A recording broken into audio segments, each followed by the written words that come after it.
चरण का चुनाव 14 फरवरी को होने जा रहा है। इसी को लेकर यूपी के मुख्य निर्वाचन अधिकारी अजय शुक्ला ने प्रेस कॉन्फ्रेंस की। उन्होंने बताया कि 14 फरवरी को 9 जिलों की 55 सीटों पर चुनाव होना है। सभी मतदान स्थल पर पोलिंग पार्टियों को रवाना कर दिया गया है। तो 586 प्रत्याशी मैदान में है, जिसमें कि 69 महिलाएं प्रत्याशी है। वहीं 2 करोड़ मतदाता अपने मतदान का प्रयोग करेंगे। इसके अलावा उन्होंने बताया कि बरेली, बदायूं, बिजनौर, शाहजहांपुर, मुरादाबाद, रामपुर, सहारनपुर समेत कई जिलों में चुनाव होना है। वहीं कोविड-19 को देखते हुए मतदान केंद्र पर सैनिटाइजर किट उपस्थित रहेगा।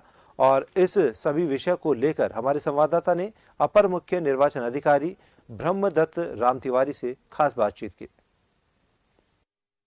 प्रदेश में प्रथम चरण का चुनाव संपन्न हो गया है। दूसरे चरण का चुनाव जो है वो कल होने वाला है, यानी 9 जिलों की 55 सीटों पर चुनाव होगा।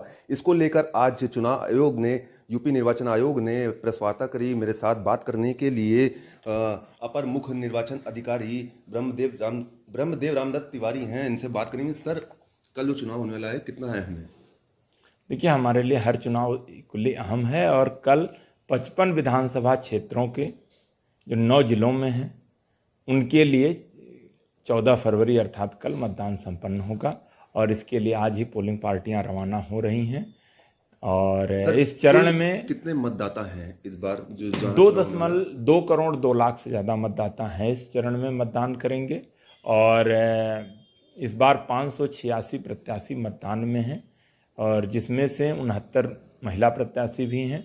और इस चरण के मतदान के लिए हर स्तर पर पूरी तैयारियां कर ली गई हैं। सर, प्रथम चरण में ये देखा गया सुबह से लेकर दोपहर तक वोटिंग जो मशीन थी वो खराब होती नजर आई। क्या सेकंड चरण में किस तरह की व्यवस्था की गई है इसको लेकर? देखिए, ईवीएम इसीलिए रिजर्व में भी रखी जाती हैं कि कहीं भी यदि ईवीएम खराब होती हो तो तत्काल एक सेट प्रोटोकॉल, एक टाइम दिया गया है जिससे उनको तुरंत रिप्लेस किया जा सके।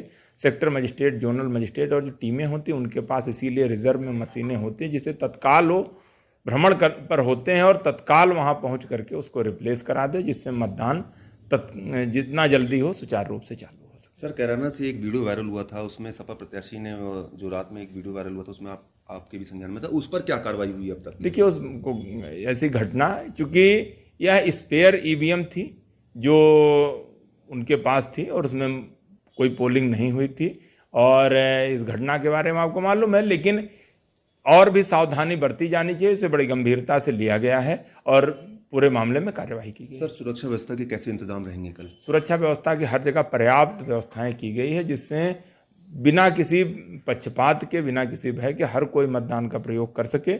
और आपको मैं ये भी बताना चाहूँगा कि 50% से ज़्यादा जगहों पर लाइव वेबकास्टिंग की व्यवस्था है। साथ ही माइक्रो ऑब्जर्वर्स, वीडियोग्राफी और पर्याप्त सुरक्षा के इंतजाम किए गए हैं। इसमें केंद्रीय अर्धसैनिक बल भी यथावश्यकता जहां जगहों पर निर्धारित मानक के अनुसार लगाए गए हैं, जिससे पूरी शांतिपूर्ण और निष्पक्ष माहौल में हर कोई अपने मताधिकार का प्रयोग कर सके। जी सर, बहुत बहुत धन्यवाद। ये थे अपर मुख्य निर्वाचन अधिकारी ब्रह्मदेव रामदत्त तिवारी, जिनका कहना है कि कल सुरक्षा व्यवस्था के पुख्ता इंतजाम किए गए हैं। लखनऊ से सत्यजीत सिंह।